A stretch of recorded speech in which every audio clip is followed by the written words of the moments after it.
नमस्कार, राष्ट्र को समर्पित ओटीटी इंडिया देख रहे हैं आप। मैं आपके साथ सलोनी सरी। आज इजराइल अपना 73वां स्वतंत्रता दिवस मना रहा है। इजराइल और भारत के बीच रिश्ते अब नए दौर में पहुंच चुके हैं। भारत ने पहली बार इजराइल के समर्थन में यूएन में मतदान किया। हालांकि पूर्व में भी इजराइल ने हर मुश्किल दौर में भारत की मदद की। चीन युद्ध हो या 1971 और 1999 में पाक के साथ युद्ध, इजराइल ने अत्याधुनिक हथियारों से हमेशा भारत की मदद की है। इजराइल और स्वतंत्र भारत का उदय एक ही वर्ष 1947 में हुआ था।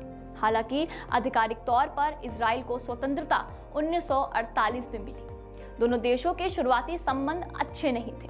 1947 में ही भारत ने इजराइल को एक राष्ट्र के तौर पर मान्यता देने के विरोध में वोट किया था। इसी तरह से 1949 में एक बार फिर भारत ने संयुक्त राष्ट्र में इजराइल को सदस्य देश बनाने के विरोध में वोट किया था। इजराइल के उदय के साथ शुरुआती 2 साल में भारत का पक्ष हमेशा इजराइल के खिलाफ ही रहा। 1950 में पहली बार भारत ने बतौर स्वतंत्र राष्ट्र इजराइल को मान्यता दी थी। इसके साथ ही भारत ने इजराइल का काउंसिल को मुंबई में एक स्थानीय यहूदी कॉलोनी में 1951 में नियुक्त किया था।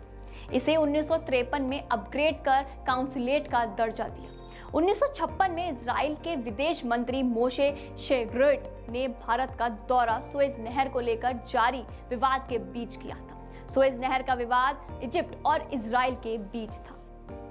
1962 के चीन युद्ध के दौरान इजराइल ने पुरानी घटनाओं को एक सिरे से भुलाकर भारत की हथियारों और दूसरे युद्ध साधनों से मदद की थी। उस वक्त भारत के प्रधानमंत्री पंडित जवाहरलाल नेहरू ने अपने इजरायली समकक्ष में पत्र लिखकर मदद मांगी थी। इजराइल के तत्कालीन प्रधानमंत्री बेन गुरियन ने हथियारों से भरे जहाज को भारत रवाना कर पत्र का उत्तर दिया। हालांकि सार्वजनिक तौर पर दोनों देशों ने एक दूसरे से दूरी ही बरती, क्योंकि तेल अवीव की निकटता वॉशिंगटन से हमेशा रही। दूसरी तरफ भारत गुट निरपेक्ष राष्ट्र था और 1961 में बनाए गुट निरपेक्ष राष्ट्रों का संगठन असूलन सोवियत रूस की तरफ झुका था। हालांकि भारत के सभी प्रमुख युद्धों में इजराइल ने भरपूर मदद की। 1971 में पाकिस्तान युद्ध और 1999 में कारगिल युद्ध में भी इजराइल ने भारत को अत्याधुनिक हथियारों से मदद की थी। इतना ही नहीं, इंदिरा गांधी ने जब भारत की खुफिया एजेंसी रॉ का गठन किया था, तब भी इजराइल की खुफिया एजेंसी मोसाद ने काफी मदद की। 1992 में पीवी नरसिम्हा राव भारत के प्रधानमंत्री थे। उस वक्त भारत ने इजराइल के साथ कूटनीतिक संबंध बनाए। हालांकि इस फैसले के पीछे बहुत से वैश्विक कारण भी थे। सोवियत रूस के विघटन और इजराइल और फलिस्तीन के बीच शांति प्रक्रिया के शुरू होने का 2 प्रमुख कारण था। इजराइल और भारत के बीच बदले संबंधों की असली कहानी सार्वजनिक तौर पर 2015 में नजर आने लगी। संयुक्त राष्ट्र में इजराइल ने मानवाधिकार अधिकारों के हनन संबंधी वोट प्रस्ताव के वक्त भारत गैर मौजूद रहा। प्रधानमंत्री का पहला दौरा इजराइल में 2017 में हुआ और पीएम नरेंद्र मोदी ने 3 दिनों का इजराइल दौरा किया।